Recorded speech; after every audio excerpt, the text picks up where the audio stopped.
యవనస్తులైన మీ అందరికీ ఒక ప్రాముఖ్యమైన మాట నేను జ్ఞాపకం చేయాలని ఆశపడుతున్నాను. ఏంటంటే, మీ జీవితం చాలా విలువైనది, చాలా విలువైనదని చెప్పండి ఒకసారి. కొద్దిగా లాగాలి. చాలా అంటే you understand how precious your life is. ఈ యవ్వన కాలం మళ్ళీ తిరిగి రాదు, ఈ సమయం మళ్ళీ తిరిగి రాదు. మీ జీవితంలో గడిచిపోయిన ఈ సంవత్సరాలు మళ్ళీ వెనకకి రావు. విలువైన యవ్వన కాలము. యవ్వన కాలంలోనే ఒక మాటలు చెప్పాలంటే, ఒక వ్యక్తి జీవితంలో the best time is the youth అనమాట. ఎందుకంటే యవ్వన కాలంలో కళ్ళు బాగా కనబడతాయి, అవునా? పళ్ళు బాగా పనిచేస్తాయి, ఏం కావాలంటే తినచ్చు కదా. ఆ తర్వాత కాళ్ళు చేతులు బాగా పనిచేస్తాయి యవ్వన కాలంలో. బ్రెయిన్ చాలా షార్ప్గా ఉంటుంది యవ్వన కాలంలో, చాలా స్ట్రెంగ్త్ ఉంటుంది కదండి. So the best time is the youth. అయితే అపవాది చేస్తున్న పని ఏంటంటే, యవ్వనస్తులే పట్టుకుంటున్నాడు. ఎందుకంటే అపవాది అనుకున్నాడు, వీళ్ళ యవ్వనాన్ని నేను దొంగిలించాలి, వీరి యవ్వన బలాన్ని నా కొరకు నేను వాడుకోవాలని అపవాది చాలా ఆసక్తిగా పనిచేస్తూ ఉన్నాడు. Everyday he has new plans to disturb and divert God's people. దేవుని బిడ్డల్ని ఆయన మీద కాకుండా డైవర్ట్ చేయడానికి రోజు రోజు కొత్త కొత్త కొత్త కొత్త కొత్త కొత్త ప్రోగ్రాంలు చూస్తున్నారా మీరు? కొత్త కొత్త యాడ్లు వచ్చేస్తూ ఉంటాయి కదా టీవీలో. ఎప్పుడు వినని, కని విని ఎరగని అనే మాట చాలా ఎక్కువ వింటూ ఉంటాం మనం కదండి.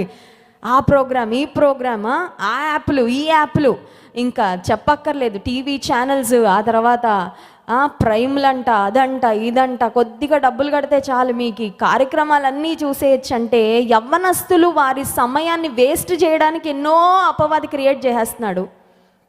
కానీ అట్ ద సేమ్ టైం దేవుడు కూడా మీ యవ్వనాన్ని ఆయన కోరుకుంటున్నాడు. ఆయన మీ యవ్వన జీవితము ద్వారా ఆయన ఘనపరచబడాలని దేవుడు కోరుకుంటున్నాడు. హల్లెలూయా. యేసే కూడా తన మంచి యవ్వనంలో మన కొరకు ఆయన సిలువలో మరణించాడు. యవ్వన జీవితాన్ని, యవ్వన బలాన్ని యేసే మన కొరకు ఇచ్చాడండి. సో మన యవ్వన జీవితం ఎవరి కొరకు? For Jesus and nobody else. ఇంకెవ్వరికి కాదు, యేసు కొరకు మాత్రమే. అదే జ్ఞాపకం ఉంచుకోండి. నేను యేసే కొరకే అని గుర్తుపెట్టుకోండి. ఎవరైనా మీ దగ్గరకు వచ్చి అని అడిగారు అనుకోండి, ఏదైనా మిమ్మల్ని లోకంలోకి లాగాలని ప్రయత్నం చేసి ఒకటే చెప్పాలి, I'm already sold out for Jesus. Yesu ఎప్పుడో కొనేసుకున్నాడు, అమ్ముడుపోయాను. ఇంకా చూడండి, మార్కెట్లో ఏదైనా అక్కడ ప్రైస్ ట్యాగ్ వేసి పెడితే అందరూ వచ్చి బేరం ఆడుతాండి, ఇదెంత ఇదెంత ఇదెంత అని పట్టుకుంటారు, చూస్తూ ఉంటారు. కానీ కొన్ని ఐటమ్స్ ఉంటాయి మన షాపుల్లో, అవి ఒక స్పెషల్ ప్లేస్లో పెట్టేస్తారు. అది మనకు కనబడి అది ఒకసారి ఇవ్వండి, అది ఎన్ని రూపాయలు అంటే కొన్నిసార్లు షాప్లో సేల్స్ మెన్ అంటారు, ఆల్రెడీ కొనేసుకున్నారండి, అది అలా పెట్టాము, వచ్చి తీసుకెళ్తారని చెప్తారు కదా. సో మనం ఎప్పుడు గుర్తుపెట్టుకోవాలి, ఆల్రెడీ మనం కొనేసుకున్నాడు యేసే మనల్ని, ఆల్రెడీ ఆయనకు అమ్ముడు పోయాం. ఆయన ప్రేమకు we are already sold out for the lord and that is what we must remind ourselves. అది గుర్తు చేసుకుంటూ ఉండాలి. ఎందుకంటే అపవాది అంటాడు, నా దగ్గర రా, నేను ఇంకెక్కువ బెటర్ లైఫ్ ఇస్తాను నీకు, ఇంకా కొద్దిగా బెటర్ ఎంజాయ్మెంట్ ఇస్తానని అపవాది కొన్నిసార్లు మనల్ని కళ్ళబొల్లి కబుర్లు చెప్పి దేవుని దగ్గర నుండి మనల్ని దొంగిలించాలని ప్రయత్నం చేస్తూ ఉంటాడు. దేవుని ప్రేమకు మనల్ని దూరం చేయాలని ప్రయత్నం చేస్తాడు. కానీ వాడి మోసంలో, వాడి వలలో మనం పడడానికి వీలు లేదు. సో ఇక్కడ ప్రతి యవ్వన బిడ్డ ఒకటి గుర్తుపెట్టుకోవాలి, ఆల్రెడీ యేసే మనల్ని కొనేసుకున్నాడు. సో ఈ దేహంలో అవయవాలు ఉన్నాయి కదా, ఎన్ని అవయవాలు ఉన్నాయి? ఎప్పుడైనా ఎవరైనా కౌంట్ చేశారా? మా పిల్లలు చదువుతూ ఉంటారు సైన్స్ బుక్లో, internal body parts, external body parts అండి. ఎక్స్టర్నల్ లెక్క పెట్టగలం కానీ ఇంటర్నల్ లెక్క పెట్టలేం కదా. లోపల ఉన్న కణాలు, చిన్న చిన్న లోపల ఉన్న అవయవాలు, ఈ బయాలజీ తర్వాత బైపీసీ మెడిసిన్ చదివిన వాళ్ళకి బాగా తెలుస్తుంది దేహంలో ఎన్ని అవయవాలు.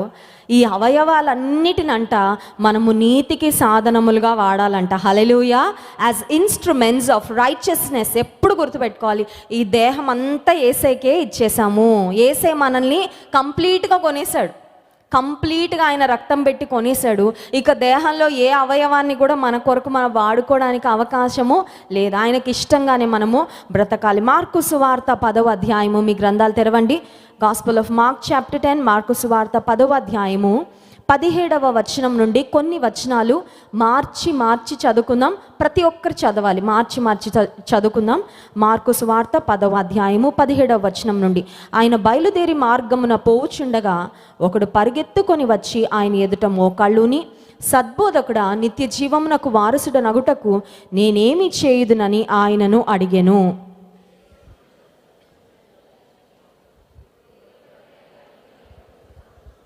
నరహత్య చేయవద్దు, వ్యభిచరింపవద్దు, దొంగిలవద్దు, అబద్ధ సాక్ష్యం పలుకవద్దు, మోసపుచ్చవద్దు, నీ తల్లిదండ్రులను సన్మానింపుము అని ఆజ్ఞలు నీకు తెలియను కదా అని అతనితో చెప్పెను.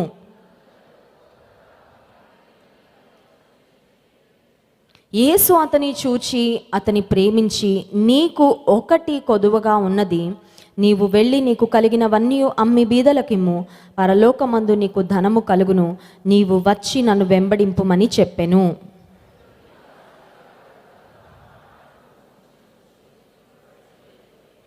చాలండి, ఇక్కడ ఒక కాన్వర్జేషన్ మనం చూస్తున్నాం. ఇద్దరు వ్యక్తుల మధ్యలో జరిగింది. ఎవరా ఇద్దరు వ్యక్తులు?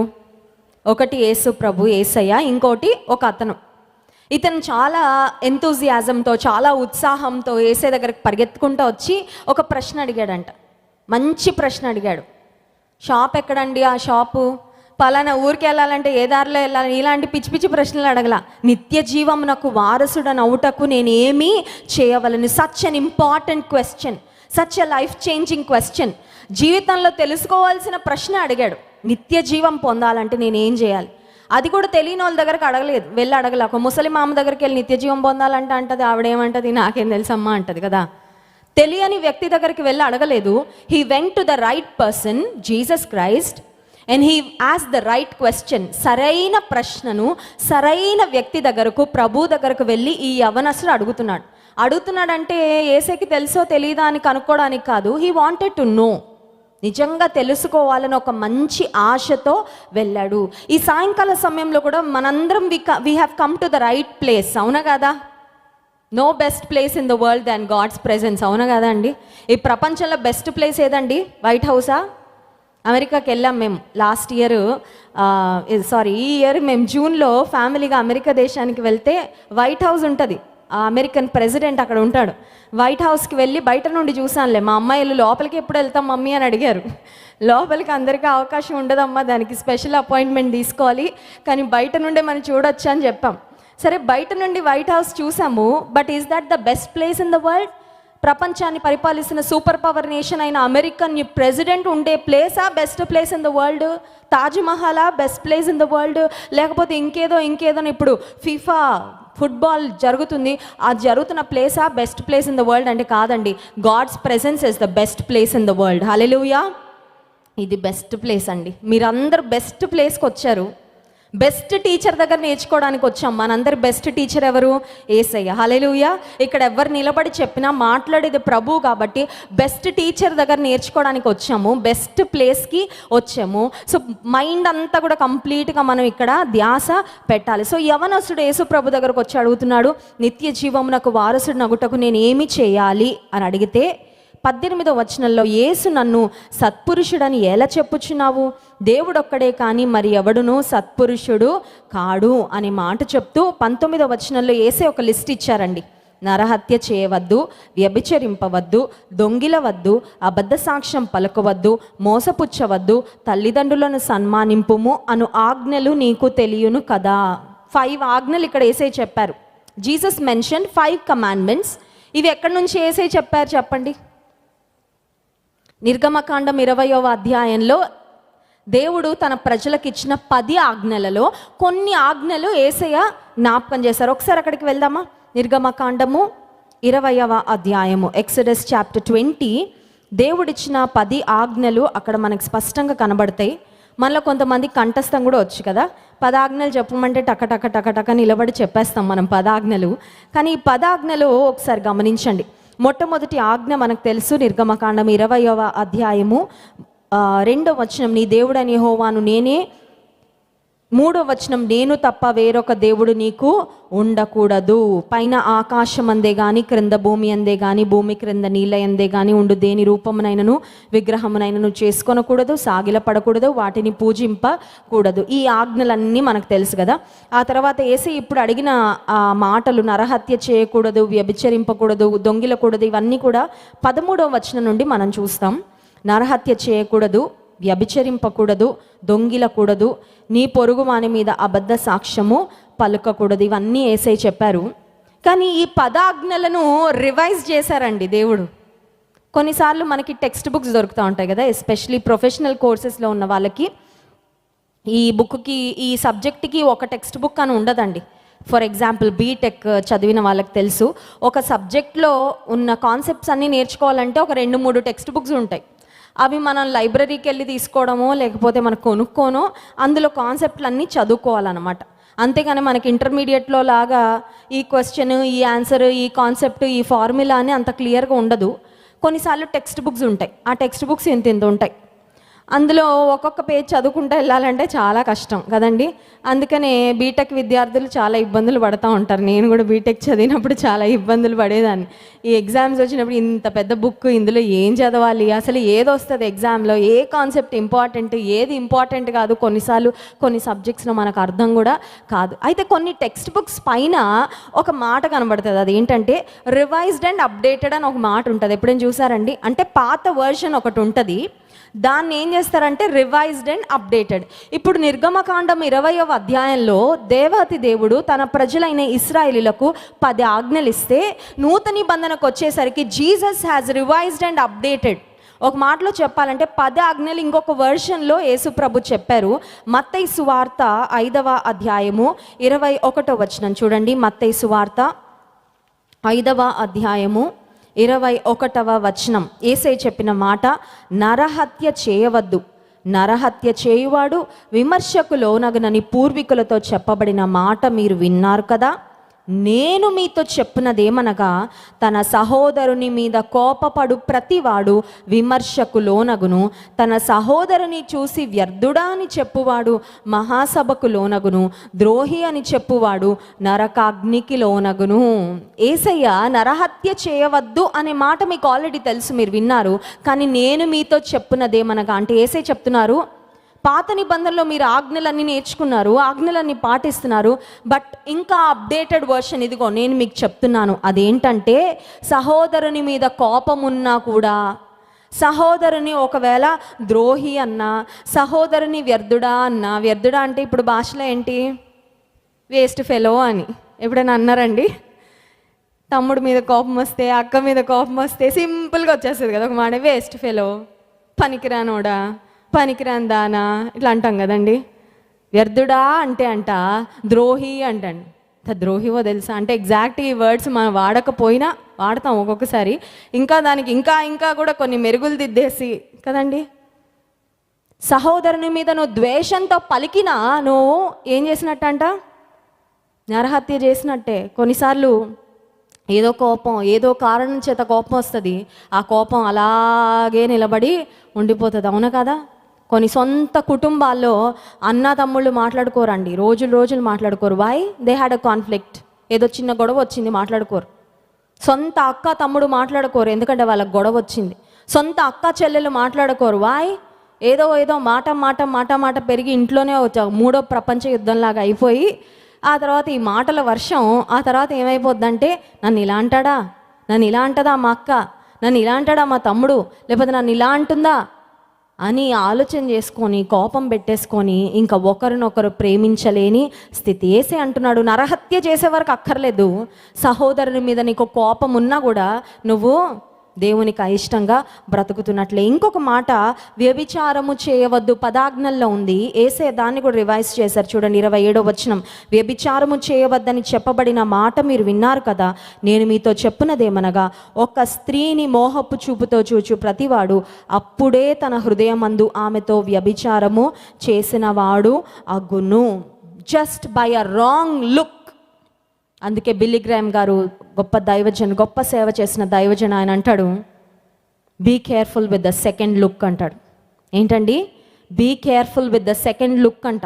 ఫస్ట్ లుక్ అంటే ఇట్లా ఇన్ జనరల్ చూస్తాం కదా, ఇన్ జనరల్ రోడ్డు మీద ఎవరైనా ఎదురైతే ఒకసారి చూస్తాం, ఇన్ జనరల్ ఎవరైనా కనబడితే చూస్తాం, ఇన్ జనరల్ అట్లా కళ్ళు వెళ్ళగానే చూస్తాం.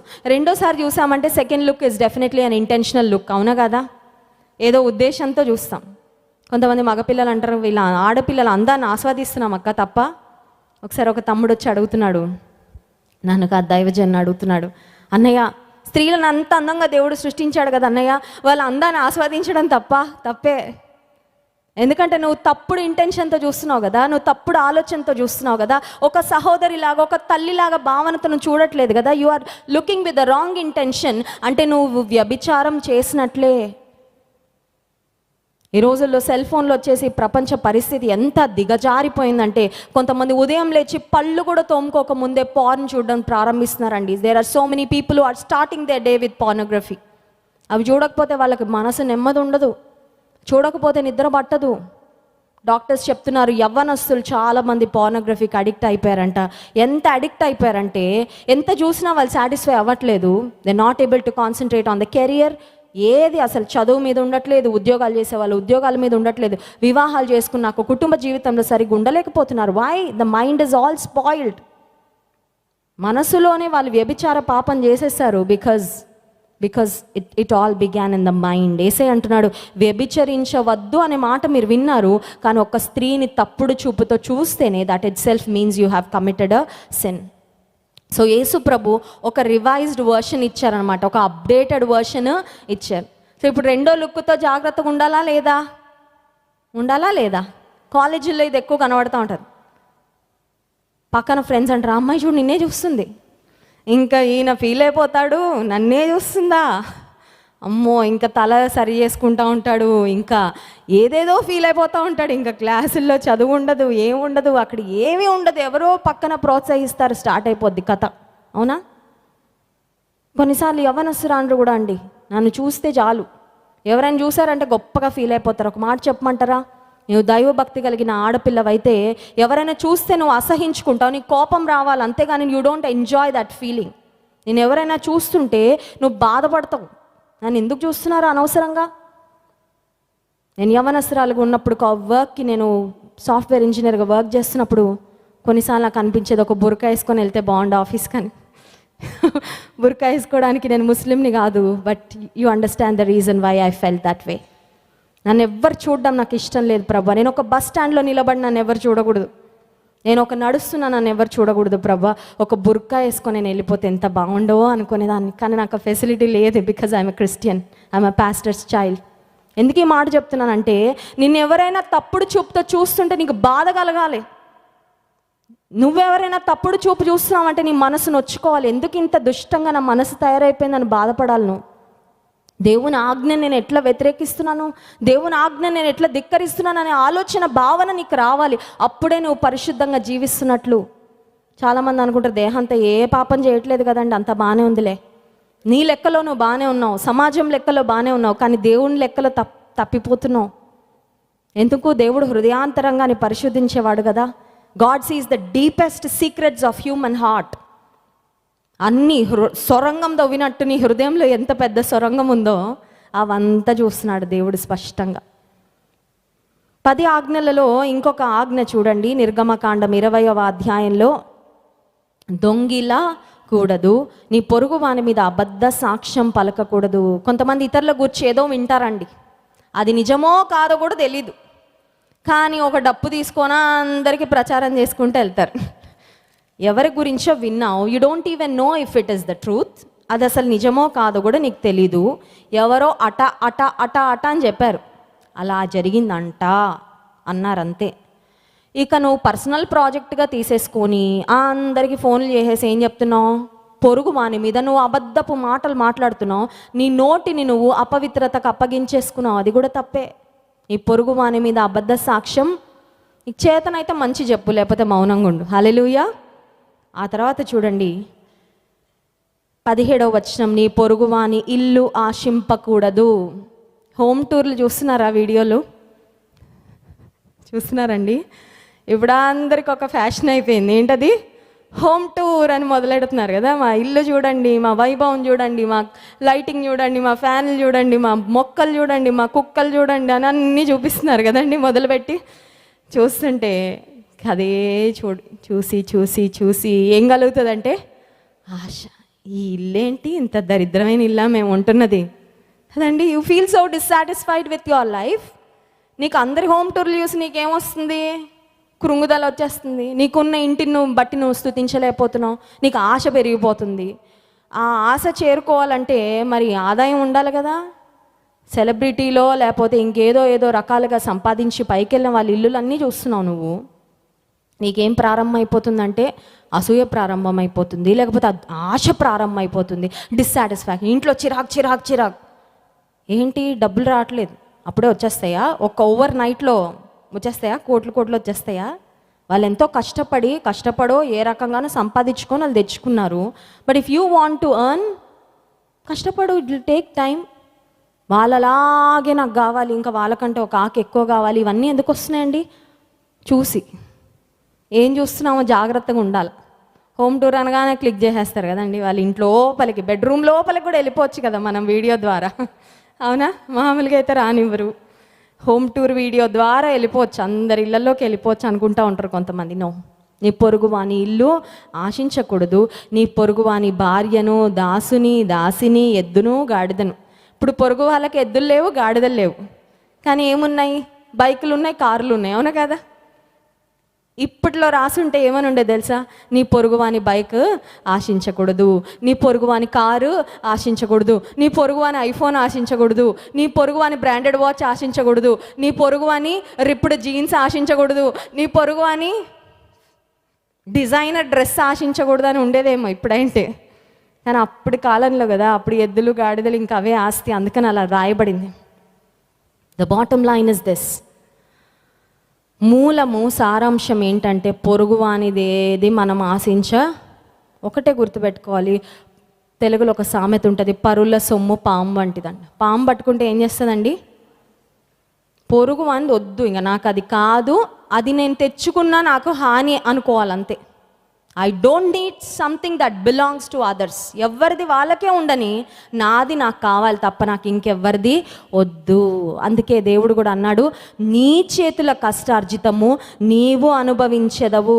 ఈ రోజుల్లో పక్కోడు కష్టార్జితం ఎలా మింగేయాలా అని ప్లానింగ్ చాలామందికి తెలుసా?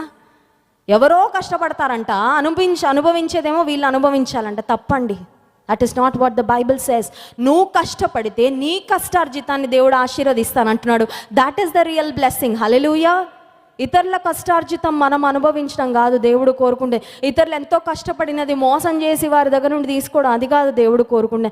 నీ కష్టానికి దేవుడు నీకు ప్రతిఫలాన్ని అనుగ్రహిస్తాడు. సో ద రివైజ్డ్ వర్షన్, యేసుక్రీస్తు ప్రభు నేను మీతో చెప్పున్నది ఏమనగాని పదాజ్ఞలో ఒక మాటలు చెప్పాలంటే ఆయన రివైజ్ చేసి, నువ్వు ఇవన్నీ చేస్తున్నావా అని అడిగారు. ఎవరిని అడిగారు? ఫస్ట్ చెప్పుకున్నాం కదా, అక్కడికి వెళ్ళిపోదాం. యేసు ప్రభు ఒక యవనస్తుని మధ్యలో జరుగుతున్న ఒక సంభాషణ, కాన్వర్జేషన్. నువ్వు నరహత్య చేయొద్దు, వ్యభిచరించవద్దు, దొంగిలవద్దు, అబద్ధ సాక్ష్యం పలకవద్దు, మోసపుచ్చవద్దు, తల్లిదండ్రులు సన్మానింపుము అని ఆజ్ఞలు నీకు తెలియను కదా అనగానే ఏమన్నాడండి? 20th verse చూడండి, 20వ వచనం, మార్కు సువార్త 10వ అధ్యాయము 20వ వచనం. అందుకతడు, బోధకుడా, బాల్యము నుండి ఇవన్నీ అనుసరించుచునేయుంటినని చెప్పెను. వావ్, మిస్టర్ పర్ఫెక్ట్ అనమాట. ఏంటండి? ఇవన్నీ చేసేస్తున్నానయ్యా. ఎప్పుడైనా దైవజనులు ఇక్కడ నిలబడి దానియేలు గ్రంథము 6వ అధ్యాయం అనగానే అదా నాకు ఎప్పుడో తెలుసు కదండి. దావీదు గొల్యాత్ నాకు ఎప్పుడో తెలుసు కదా, అది చిన్నప్పుడే వినేసాం కదండి. కొన్నిసార్లు ఆత్మ సంబంధంగా మనం అనుకుంటాం, I know everything, I'm following everything. ఎప్పటి నుంచో అన్నీ ఫాలో అయిపోతున్నాయి. ఈయన అలాగే ఫీల్ అయిపోతున్నాడు. ఎలా ఫీల్ అవుతున్నాడు? నేను ఇవన్నీ పాటించేస్తున్నానయ్యా, ఇవన్నీ చేసేస్తున్నాను, ఇవన్నీ తెలుసా, ఇవేం కొత్త కాదయ్యా నాకు. యేసుప్రభు నువ్వు చెప్తున్నావు, చాలా మంచి విషయాలు చెప్పారు, కానీ అవన్నీ నేను ఎప్పటి నుండో ఫాలో అవుతున్నాను అంటే 21వ వచనంలో యేసు అతని చూచి అతని ప్రేమించి నీకు ఒకటి కొదువగా. ఈ మెసేజ్ యొక్క టైటిల్ ఏంటో తెలుసా? నీకు ఒకటి కొదువగా ఉన్నది. ఈ మెసేజ్ మొత్తం మీరు మర్చిపోయినా పర్లేదు, అదొక్కటి గుర్తుపెట్టుకోండి. ఇంటికి అదొక్క పాయింట్ తీసుకెళ్ళండి చాలు, టేక్ హోమ్. నీకు ఒకటి కొదువగా.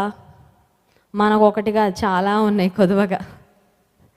యేసయ్య యవనస్తునితో చెప్పాడు, అన్నీ ఫాలో అవుతున్నావు అంటున్నావు బాబు, కరెక్టే, ఒక్కటి మాత్రం నీకు కొదువగా. God is not happy about the 99 things that we are okay in, but God is concerned about the one place where we are failing and falling. నువ్వు సరిగ్గా చేస్తున్న 5 పనులను చూసి దేవుడు సంతోషించట్లా. నువ్వు సరిగ్గా చేయని ఇంకొక 5 పనులు ఉన్నాయి చూడు, వాటిని చూస్తున్నాడు దేవుడు. నేను తల్లిదండ్రులు గౌరవించడంలో బాగానే ఉన్నానండి, ఇతరుల కష్టాల్లో ఉంటే ఆదుకోవడంలో బాగానే ఉన్నానండి, మందిరానికి వెళ్ళడంలో కూడా బాగానే ఉన్నానండి, దేవునికి ఇవ్వడంలో కూడా నేను బాగానే ఉన్నానండి, ప్రార్థన చేయడంలో కూడా బాగానే ఉన్నానండి, కానీ కోపం అనేది ఒకటి ఉంటుందండి, అది ఉంది చూసారా. బట్ అని ఒక వర్డ్ ఉంటుంది చూసారా మీరు. She's an amazing girl but she has short temper. విన్నారండి? He's an amazing guy but he drinks, he boozes occasionally. కొన్నిసార్లు సహోదరులు కొంతమంది నా దగ్గరకు వచ్చి చెప్తారు, అక్క ఆ భర్త చాలా మంచోడు అక్క, అన్నీ చూసుకుంటాడు, అన్నీ తెస్తాడు ఇంటికి, కానీ తాగుతాడక్క, అదొక్కటే. బట్ అంటారు కదా, బట్. అందుకే ఇంగ్లీష్లో ఒక ప్రావర్బ్ ఉంటుంది, but is a bit of poison అంట. ఏంటంట? But is a bit of poison. పెద్ద ఒక కంటైనర్లో మంచి పానీయం ఏదో ఉంది, దానిలో ఒక్క డ్రాప్ ఆఫ్ పాయిజన్ ఉంటే చాలు కదా, తాగిన వాళ్ళందరూ చనిపోవడానికి ఒక్క డ్రాప్ చాలు, పాయిజన్ ఎక్కువ అక్కర్లే. వన్ థింగ్, యేసుప్రభు ఆ వ్యక్తితో చెప్తున్న మాట ఏంటంటే, నీకు ఒకటి కొదువగా ఉన్నది అని చెప్పి, చూడండి యేసే చెప్పిన మాట, నీవు వెళ్ళి నీకు కలిగినవన్నీ అమ్మి బీదలకి 21వ వచనం, పరలోకమందు నీకు ధనము కలుగును, నీవు వచ్చి నన్ను వెంబడించుమని చెప్పెను. యేసే అంటున్నాడు, యేసేకి తెలుసు he was a rich man. ఈ యవనస్తుడు చాలా ధనం కలిగిన యవనస్తుడు.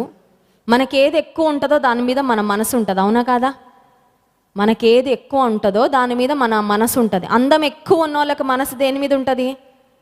అందం మీదే. దీన్ని ఎలా మెరుగుపరుచుకోవాలి, దీన్ని ఎలాగా హైలైట్ చేసుకోవాలి, దీన్ని ఎలా చూపించుకోవాలి. బలం ఎక్కువ ఉన్న వాళ్ళకి ఏముంటుంది? కాన్సన్ట్రేషన్. దీన్ని ఎలా పెంచుకోవాలి, కండలు ఎలా పెంచుకోవాలి, ఫిట్నెస్ ఎలా పెంచుకోవాలి, ఇవి ఎలా చూపించుకోవాలి, వీటిని ఎలా ప్రదర్శించుకోవాలి, దాని మీద ఉంటుంది. డబ్బు ఎక్కువ ఉన్న వాళ్ళకి దేని మీద ఉంటుందండి కాన్సన్ట్రేషన్? దీన్ని ఎలా మల్టిప్లై చేసుకోవాలి, దీన్ని ఎక్కడ ఇన్వెస్ట్ చేయాలి, దీన్ని ఎలా కాపాడుకోవాలి, దీన్ని ఎలా దొంగల బారిన పడకుండా ఎలా చూసుకోవాలి, దీని మీద ఉంటుంది concentration. This man was a rich man. ధనవంతుడైన వ్యక్తి. యేసే కూడా అన్నాడు, where your treasure is there your heart is also. నీ ధనం ఎక్కడ ఉంటుందో నీ హృదయం అక్కడే ఉంటుంది. ఇప్పుడు మిమ్మల్ని ఒక ప్రశ్న అడగాలనుకుంటున్నాను, మీ హృదయం ఎక్కడుంది?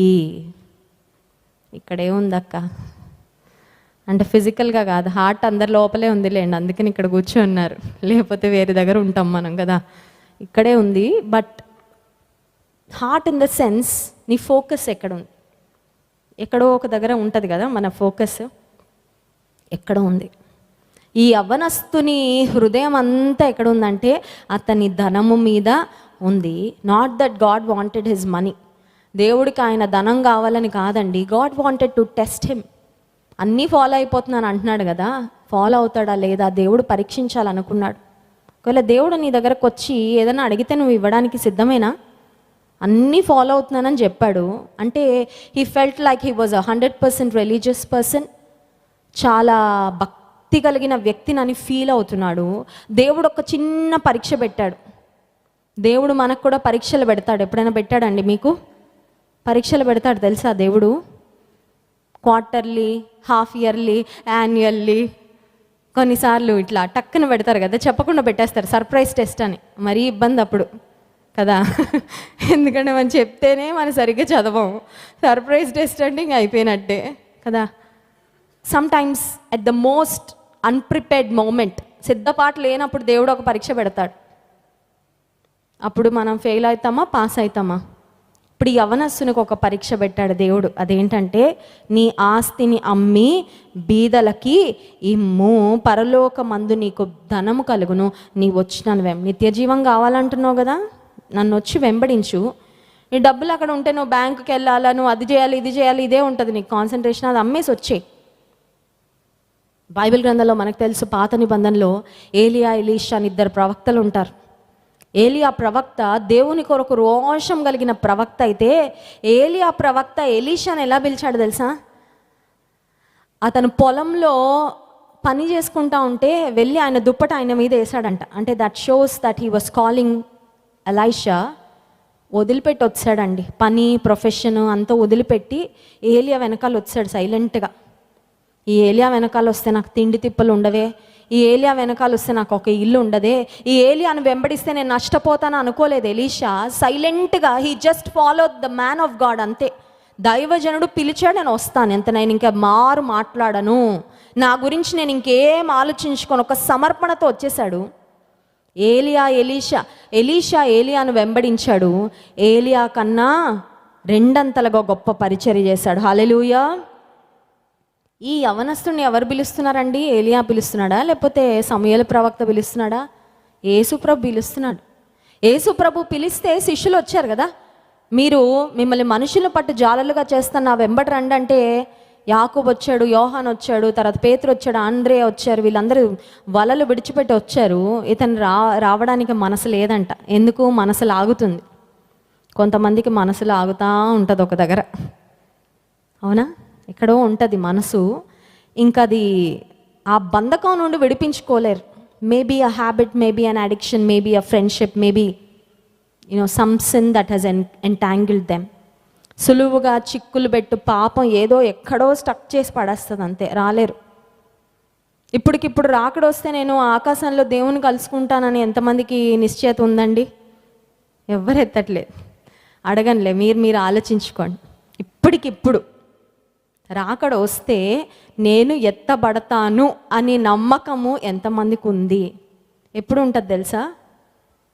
హృదయం ఎక్కడో లేకుండా హృదయం దేవుని ఎదుట నమ్మకం ఉంటే ఉంటుంది. హల్లెలూయా. ఈ అవనస్సునికి ఆ ప్రిపేర్డ్నెస్ లేదండి. క్వశ్చన్ అడగడానికి ప్రిపేర్డ్నెస్ ఉంది, ఆన్సర్ తెలుసుకోవడానికి ప్రిపేర్డ్నెస్ ఉంది. యేసయ్య చెప్పిన మాట ఫాలో అవ్వడానికి మాత్రం లేదు ప్రిపేర్డ్నెస్. కొన్నిసార్లు మనతో ఉన్న సమస్య ఏంటంటే we want to know but we don't want to do. అందుకే ఒక దైవజనుడు అంటాడు, do not as the will of God if you don't want to do it. నీకు దేవుని చిత్తము జరిగించాలని సిద్ధపాటు లేకపోతే అడగద్దు. కొంతమంది దేవుని చిత్తం ఏంటండి ఏంటండి ఏంటండి ఏంటండి తెలిసేదాకా ఏంటండి దేవుని చిత్తం ఏంటండి ఏంటండి అందరు దైవజనులు వెళ్ళి అడుగుతూ ఉంటారు. దేవుని చిత్తం ఏంటండి ఏంటండి తెలిసాక అంటారు, సైలెంట్ అయిపోతారు. తెలిసాక మాట్లాడరు. ఇంక అమ్మో దేవుని చిత్తం అయితే ఇలా ఉంటుందా, నేను ఇలా అనుకోలేదండి. దేవుని చిత్తం అయితే ఇంత కష్టంగా ఉంటుందా, నేను ఇలా ఎక్స్పెక్ట్ చేయలేదండి. దేవుని చిత్తం అంటే ఇంత ఛాలెంజింగా నేను ఇలా ఎక్స్పెక్ట్ చేయలేదండి, నా వల్ల కాదండి. ఈ యవనస్తుడు ఏం కోరుకొని ఏం ఆశించి వచ్చాడో తెలీదు. యేసయ్య నీ ఆస్తిని అమ్మి బీదలకిచ్చి నన్ను వచ్చి వెంబడించనగానే ఏం చేశాడంటండి చూడండి, 22వ వచనం, అతడు మిగుల ఆస్తి గలవాడు గనుక ఆ మాటకు ముఖము చిన్నబుచ్చుకొని దుఃఖపడుచు డిసప్పాయింటెడ్గా వెళ్ళిపోయాడంట. యేసు ప్రభును వదిలిపెట్టి, ఇఫ్ ఎట్ ఆల్ ఆ వ్యక్తి అప్పుడే గనక ఏముందయ్యా, ఆఫ్టర్ ఆల్ యేసుక్రీస్తు ప్రభును వెంబడించిన స్త్రీలు చాలామంది వారి ఆస్తిని దేవుని సేవలో వాడేశారంటండి. అలా హల్లెలూయా. There were so many women who followed Jesus. Yohanna, జోయానా అనే ఒక స్త్రీ, కూజా భార్య, హేరోదు అనే మహారాజు యొక్క అంతఃపురంలో ఒక గృహ నిర్వాహకుడుగా ఉన్న కూజా అనే వ్యక్తి యొక్క భార్య జోయానా, బైబిల్లో ఉంటుంది. ఆమె తన ఆస్తిని, ఆమెకున్న సంపదని దేవుని సేవలో వాడిందంట. ఈ వ్యక్తికి ఆ మనసు రాలేదు, ఎందుకంటే ఆయన ఆస్తి మీదే ఆయన మనసు ఉంది. అందుకని డిసప్పాయింటెడ్గా వెళ్ళిపోయాడు. అందుకే యేసయ్య వ్యక్తితో అన్నారు ఏమనంటే, నీకు ఒకటి కొదువగా. I want you to open your notebooks and pen. 1 minute time తీసుకోండి. నాకు ఒకటి కొదువుగా ఉందని రాసి ఆ ఒకటేంటో రాయండి. What is lacking? ఏదన్నా ఉండొచ్చు అది. ప్రేయర్ లైఫ్ ల్యాకింగ్, వాక్యం చదవడం ల్యాకింగ్, కోపం అదుపులో ఉంచుకోలేకపోతున్నాను అక్క, that is where I'm lacking. నా సమయాన్ని సరిగ్గా గడపలేకపోతున్నా, దట్స్ వేర్ ఐఎమ్ ల్యాకింగ్. ఒక పాయింట్ కాదండి, చాలా వస్తే అన్నీ రాసేయండి, ఏం పర్వాలేదు. This is a time for self examination. నాకు ఇది కొదువుగా ఉంది, నాకేం కొదువుగా ఉందని దాని కింద రాద్దాం. దేవుడు గుర్తు చేస్తాడు. డెఫినెట్లీ మన ఇంపర్ఫెక్షన్స్ ఏంటో దేవుని సన్నిధిలో కూర్చుంటే అన్నీ చక్కగా దేవుడు మనతో మాట్లాడతాడు. నాకు ఏమి కొదువుగా ఉంది? అసూయనా? అదొక్కటి విడిచిపెట్టలేకపోతున్నానక్క. క్షమించలేని హృదయం విడిచిపెట్టలేకపోతున్నా, అదొక్కటే కొదువ. అన్నీ బాగానే ఉన్నాయి. గర్వం ఉంది, అదొక్కటే కొదువ. పలానా అలవాటు ఉంది, దాట్ బ్యాడ్ హ్యాబిట్, అది విడిచిపెట్టలేకపోతున్నా. బూతు మాటలు మాట్లాడడం అదొక్కటి విడిచిపెట్టలేకపోతున్నా. I'm just giving you some hints అంతే. మీరు ఆలోచించుకొని రాసుకోండి. నాకు ఏమి కొదువగా ఉంది.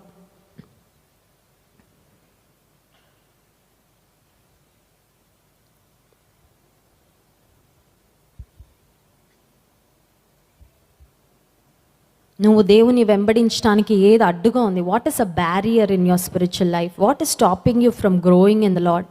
దేవుళ్ళు నువ్వు ఎదగకుండా ఏది ఆపుతుంది, ఏది అడ్డుపడుతుంది? నేను ఎదగాలనుకుంటున్నాను అక్క, but this is what is stopping మీ. నేను ఈ పాయింట్ దగ్గర ఆగిపోతున్నా, ఈ విషయంలో నేను తప్పిపోతున్నా. అది ముందు ఐడెంటిఫై చేస్తే God will definitely give you the grace to overcome. నువ్వు ముందు గుర్తించు, అదేంటో గుర్తించు. ఆ బలహీనత ఏంటో గుర్తించు, ఆ లోటు ఏంటో గుర్తించు. ఇదొక్కటే అక్క కొదువ. ఈ 2 కొదువ, ఈ 3 నా జీవితంలో కొదువగా ఉన్నాయి.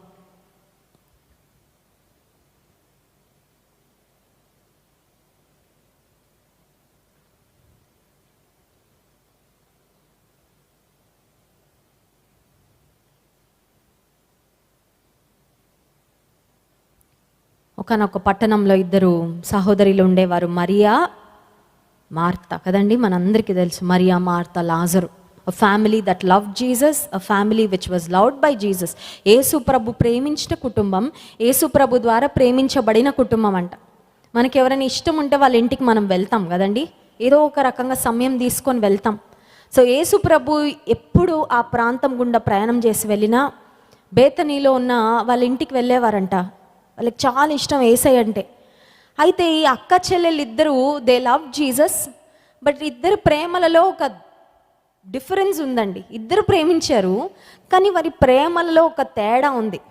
మార్తేమో వంటలన్నీ చేసి పెట్టి యేసయ్యను ప్రేమిస్తే, మరి ఏమో ఆయన పాదాల దగ్గర కూర్చొని యేసయ్యను ప్రేమించింది. అయితే మార్తతో యేసు ప్రభు మాట్లాడారు.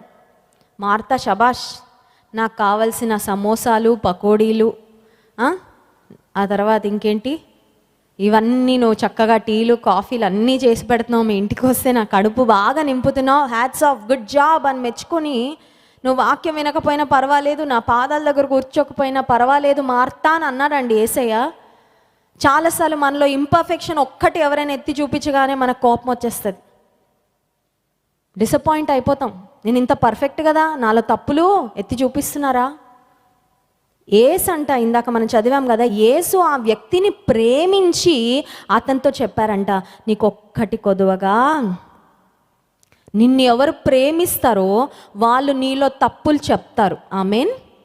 ప్రేమించని వాళ్ళు పట్టించుకోరు, నువ్వు ఎట్లా పోయినా పట్టించుకోరు, నీ గురించి వాళ్ళు లెక్కే చేయరు.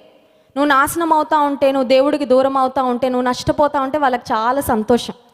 కానీ దేవుడైనా, దేవుని ప్రజలైనా, దేవుని సేవకులైనా ప్రేమించి నీలో ఏదైనా లోపం ఉంటే చెప్తారు. యాక్సెప్ట్ చేస్తే ఆశీర్వాదం, వదిలిపెట్టి వెళ్ళిపోతే నష్టం, అంతే సింపుల్. కానీ మనలో లోపము మనకి ఎత్తి చూపిస్తే ఫస్ట్ ఫీలింగ్ ఏంటంటే పెయిన్. అవునా, అవునా కదా? పలానా ఇబ్బంది ఉంది, ఇప్పుడు మనకి రిపోర్ట్ వచ్చిందండి, హాస్పిటల్కి వెళ్ళాము, డయాగ్నోస్టిక్ సెంటర్కి వెళ్ళాము, మెడికల్ టెస్ట్ చేయించుకున్నాం, రిపోర్ట్లో పలానా ప్రాబ్లం ఉంది అనగానే ఫస్ట్ ఏమొస్తుంది మనకి? బాధ కలుగుతా, అయ్యో అంతా బాగుండాలనుకున్నానే, ఉందా ప్రాబ్లం? కానీ తెలియడం మంచిది, ఎందుకంటే that's how you can rectify.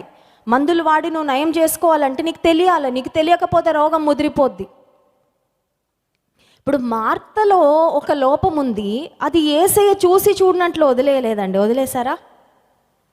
దేవుడు మనం అన్ని విషయాలు, నువ్వు బాగున్నావు, నువ్వు బాగా ప్రార్థన చేస్తున్నావు, మందిరానికి బాగా వస్తున్నావు, నువ్వు బాగా స్తుతిస్తున్నావు, ఆరాధిస్తున్నావు అని నీలో ఉన్న ఇంపర్ఫెక్షన్స్ ఓవర్లుక్ చేయడండి దేవుడు.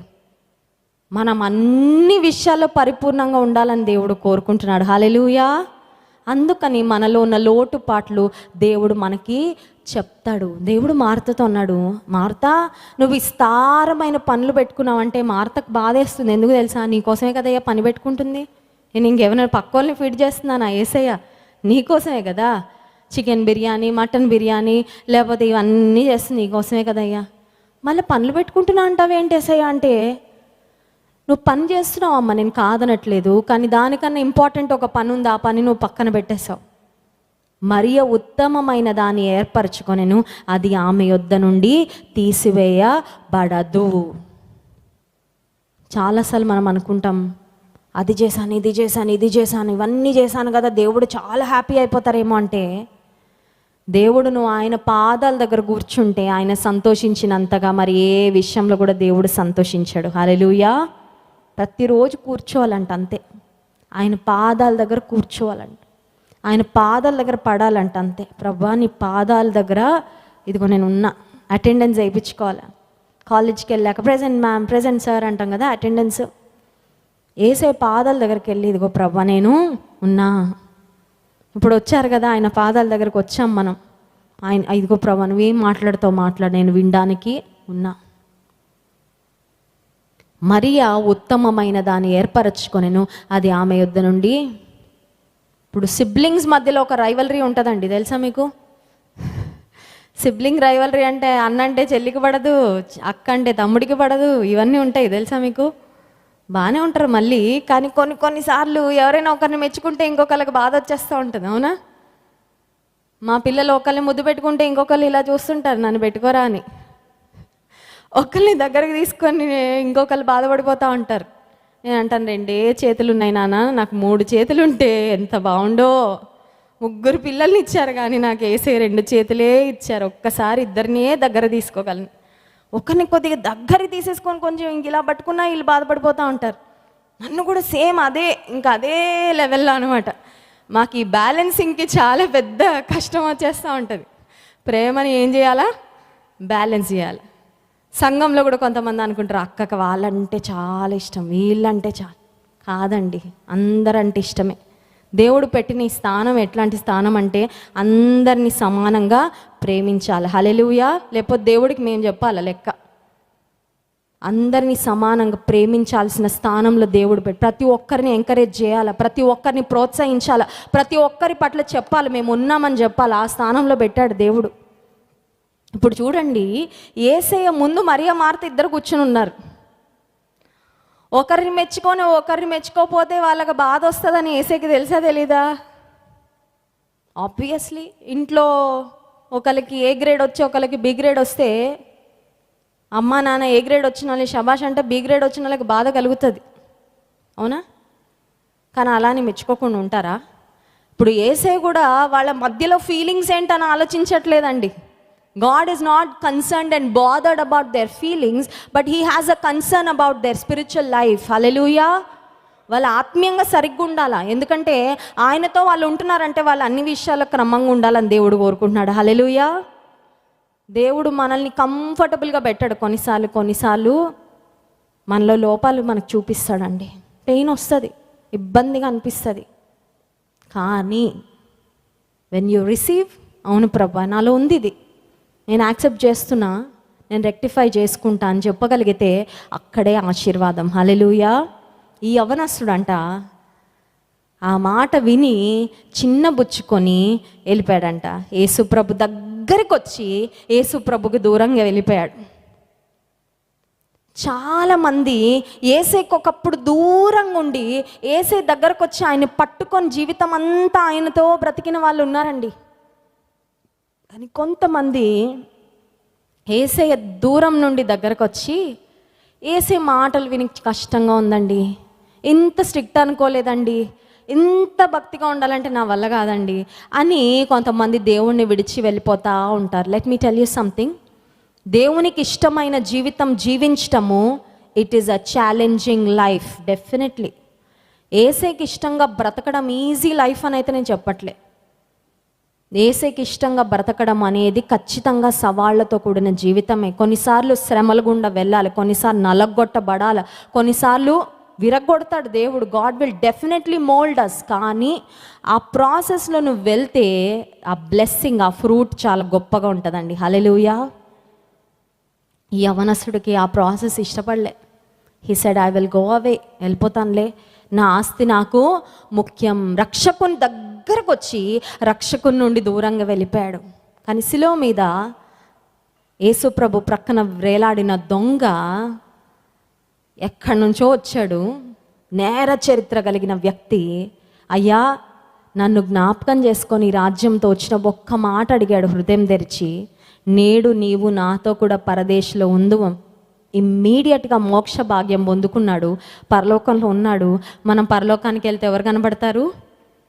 అబ్రహాము, ఇస్సాకు, యాకోబు, దావీదు, దానియేలు, వాళ్ళతో పాటు ఎవరు కనబడతారండి? దొంగ. ఫ్రీగా వచ్చింది టికెట్. ఎక్కడికి? Why? Because he open his heart for the lord. దేవుని కొరకు హృదయం తెరిచాడు.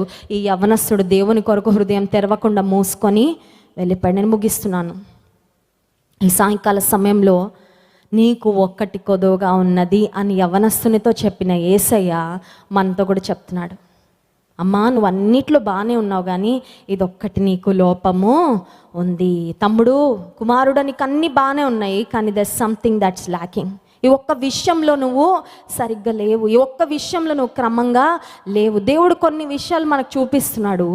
అవి దేవుని సన్నిధిలో ఒప్పుకుందాం, దేవుని సన్నిధిలో విడిచిపెడదాం. ప్రభా, నాకు నీకంటే ఎక్కువేది, నా అహం నాకు ఎక్కువ కాదు, నా కోపం నాకు ఎక్కువ కాదు, నా దురాశ నాకు ఎక్కువ కాదు, నా క్షమించలేని హృదయం నాకు ఎక్కువ కాదు, ఏదైనా నీ కోసం నేను విడిచిపెడతానయ్యా. ప్రతి ఒక్కరి మోకాళ్ళ మీద కొద్దాం, ప్రతి ఒక్కరి మోకాళ్ళ మీద కొద్దాం. ఈ సాయంకాల సమయంలో దేవుడు మనతో మాట్లాడాడు ఎంతో స్పష్టంగా.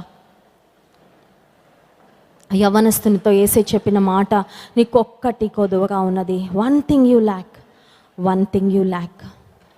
ప్రభువా, నాలో లోపం నాకు చూపించావయ్యా, నన్ను సరిచేయి ప్రభువా. కుమ్మరివైన నీవు జిగటమన్నైన నన్ను పనికిరాని పాత్రగా త్రోసివేకయ్యా, పొంగి పొర్లే పాత్రగా నా జీవితాన్ని చేయి ప్రభువా. దేవునికి దగ్గరకు వచ్చాం కరెక్టే, నిజంగా ఆయనతో అంటుకట్టబడి ఆయనతో బ్రతికే జీవితము నీవు కలిగి ఉంటే అది గొప్ప ఆశీర్వాదం. ఏదో వచ్చి వెళ్ళిపోతే ఉపయోగం లేదు. ఆ వ్యక్తి వచ్చాడు, వెళ్ళిపోయాడు, అంతే. అని యేసయ్యను పట్టుకొని యేసయ్యను జీవితాంతం వెంబడించే అనుభవాన్ని ఆ వ్యక్తి కలిగి ఉండలేదు. ఈ సాయంకాల సమయంలో దేవుడు కోరుకుంటున్నాడు, ప్రతి దినం ఆయనతో నడవాలి, మనం ప్రతి క్షణం ఆయనతో ఉండాలి, ఆయన అడుగు జాడల్లో అనుక్షణం మనం నడవాలని దేవుడు కోరుకున్నాడు. ప్రతి విషయంలో నేను సరిచేయబడాలి, ప్రతి విషయంలో నీకు ఇష్టముగా నా జీవితం మలచబడాలి. ప్రభు, నాకు సహాయించి. నువ్వు నన్ను చూసినప్పుడు ఏ విషయంలో కూడా నువ్వు డిసప్పాయింట్ అవ్వకూడదు ప్రభు, ఏ విషయంలో కూడా నిన్ను బాధ పెట్టకూడదయ్యా. నేను అన్ని విషయాలలో నీకు ఇష్టమైన బిడ్డగా నా జీవితాన్ని మలుచు. ప్రతి ఒక్కరం అడుగుదాం, ప్రభు, నీకు ఇష్టమైన పాత్రగా నన్ను చేయ, యోగ్యమైన పాత్రగా చేయయ్యా, ఉపయోగకరమైన పాత్రగా చేయయ్యా, నీ చేతిలో పాత్రగా నన్ను ఉంచు ప్రభు అని అడుగుదాం. పరిశుద్ధుడా, మహోన్నతానికి స్తోత్రాలు. ఈ సాయంకాల సమయంలో మీ వాక్యం ద్వారా మీరు మాతో మాట్లాడినందుకు వందనాలయ్యా. ఆ యవ్వనస్తుడు నీ దగ్గరికి ఎంతో ఉత్సాహంగా పరిగెత్తుకొని వచ్చి నిత్య జీవం పొందాలని ఆశించాడు, కానీ నీ మాటలు విని వెనుదిరిగి వెళ్ళిపోయాడు. ప్రభా, ఈ సాయంకాల సమయంలో నీ దగ్గరకు మేము పరిగెత్తుకొని వచ్చామయ్యా, కానీ ఆ వ్యక్తిలాగా మేము నిన్ను విడిచి వెళ్ళకుండా మా జీవితంలో అనుదినం అనుక్షణము నీతో నడిచే కృప మాకివ్వయ్యా. హనోకు నీతో నడిచాడని వాక్యంలో ఉంది ప్రభా. చనిపోయే వరకు, పరలోకానికి కొనిపోబడే వరకు నీతోనే నడిచాడు ప్రభా. ఎంత ధన్యమైన జీవితం అయ్యా. అట్టి కృప మాకివ్వండి ప్రభా, నీతో నడిచే అనుభవం మాకివ్వండి అయ్యా. ప్రతి యవన బిడ్డను, తమ్ముడిని, చెల్లెమ్మని చేతిలో పెడుతున్నాను ప్రభా. స్కూల్స్లో, కాలేజెస్లో, ప్రొఫెషనల్ కోర్సెస్లో, పీజీ, పిహెచ్డి, నాయన ఆయా కోర్సెస్లో ఉన్న నీ బిడ్డలను జ్ఞాపకం చేసుకోండి. బుద్ధి, జ్ఞాన, సర్వ సంపదలు నీ యందు గుప్తములైనవని సెలవిచ్చావు. నీ వాగ్దానాలు నెరవేర్చండి ప్రభా. చక్కని జ్ఞానం ఇవ్వండి. వారు రాయబోయే పరీక్షల్లో జయమివ్వండి. వారున్న స్కూల్స్లో, కాలేజెస్లో ప్రభా, యూనివర్సిటీస్లో నీ కొరకు సాక్షులుగా బిడ్డలు ప్రత్యేకింపబడిన జీవితం జీవించినట్లు సహాయం చేయ ప్రభా, సహాయం చేయండి. ఎంతమంది ఉద్యోగాలు చేస్తున్నారు, వారి ఉద్యోగాల్లో మీ కృపను దయచేయండి. నీ జ్ఞానం ఇవ్వండి ప్రభా. ఉద్యోగాల్లో చక్కగా బిడ్డలు ఎక్సెల్ అవ్వడానికి సహాయం చేయండి. మంచి పేరు తెచ్చుకోవడానికి సహాయం చేయండి. చక్కని సామర్థ్యముతో పనిచేసి ప్రభా, ఉద్యోగాల్లో కూడా ఉన్నత స్థితికి నాయన బిడ్డలు ప్రమోట్ అవ్వడానికి సహాయం చేయండి ప్రభా. మా కుటుంబాల్లో మీరు ఇచ్చిన తల్లిదండ్రులు, పెద్దలు, దైవ సేవకులను గౌరవించే వినయ విధేయతలు ప్రతి ఒక్కరికి నీవు ఇవ్వండి ప్రభా. పెద్దలను గౌరవించమన్నావు, తల్లిదండ్రులు సన్మానిస్తే దీర్ఘాయుష్మంతులం అవుతామని సెలవిచ్చావు ప్రభా. ప్రతి యవన బిడ్డ వారికి నీవిచ్చిన తల్లిదండ్రులను గౌరవించి సన్మానించినట్లుగా సహాయం చేయండి. అవిధేయత ఆత్మ, ధిక్కరించే ఎదురాడే ఆత్మ, గర్వపు ఆత్మ స్వభావము ఎవ్వరిలో కూడా లేకుండా మీరు సహాయం చేయండి ప్రభా. సాత్వికమును, వినయమును, దీన మనస్సును, ఆ వస్త్రమును మేము ధరించుకోవడానికి మాకు సహాయం చేయండి. ఆత్మ ఫలము ఇక్కడున్న ప్రతి యవన బిడ్డ ఫలించినట్లు సహాయం చేయ ప్రభా. యోసేపు వలె, దానియేలు వలె నీ కొరకు పరిశుద్ధముగా జీవించే కృపను ప్రతి యవన బిడ్డకు నీవు ఇవ్వండి అయ్యా. నీ ప్రత్యేకమైన కార్యాలు ప్రతి బిడ్డ జీవితంలో చూచినట్లు సహాయం చేయి. నీ అద్భుతాల కొరకు, ఆశ్చర్య కార్యాల కొరకు ఏ బిడ్డలు ఎదురు చూస్తున్నారు ప్రభా, వారి జీవితాల్లో కార్యాలు చేయండి. ఒంటరిగా ఉన్నవారు కుటుంబాలుగా కట్టబడాలని ఆశిస్తున్న మా ప్రియ యవ్వన బిడ్డలను కనికరించయ్యా. ఏకాంగులను సంసారులుగా చేసేవాడవు నీవే ప్రభా. ఈ ఇల్లు కట్టకపోతే దాన్ని కట్టువారి ప్రయాస వ్యర్థమేనయ్యా. బిడ్డలకు సాటి అయిన సహాయాలను మీరు ఏర్పాటు చేయండి ప్రభా. మంచి జీవిత భాగస్వాములను వారికి ఇవ్వండి ప్రభా. ఆశీర్వదించండి. నీ కార్యాభివృద్ధిలో ప్రతి ఒక్కరిని మీరు వాడుకోనండి తండ్రి. విత్తబడిన వాక్యానికి మీరే నీరు కట్టి ఫలింపచేయండి. ప్రతి ఒక్క యవ్వన బిడ్డపై నీ కన్ను దృష్టి ఉంచండి. రానున్న వారమంతట్లో తిరిగి లోకంలోకి మేము వెళ్ళబోతుండగా ప్రభా, లోక మాలిన్యం మాకు అంటకుండా నాయన పరిశుద్ధంగా యోగ్యమైన జీవితాలు మేము జీవించినట్లుగా నీ కృప దయచేయండి. మమ్మల్ని, మా కుటుంబాలను, మా సంఘమును, మా దైవజనులను, మా పరిచర్యను మీరే బాహుగా ఆశీర్వదించమని కోరుతున్నాను ప్రభా. ప్రతి ఒక్కరిని నీవు వర్ధిల్ల చేయమని కోరుతున్నాను. నీ కృపాక్షేమముల ఆశీర్వాదము, దీవెన ప్రతి ఒక్క బిడ్డపై ప్రత్యేకముగా ఉంచుమని ఘనత, మహిమ, ప్రభావం మీ నామమునకు మాత్రమే చెల్లించుకుంటూ యేసుక్రీస్తు ప్రభు వారి ఘనమైన అతి శ్రేష్టమైన నామంలో ప్రార్థించి స్తుతించి దీన మనసు అడిగి వేడుకుంటున్నాం తండ్రి. ఆమేన్.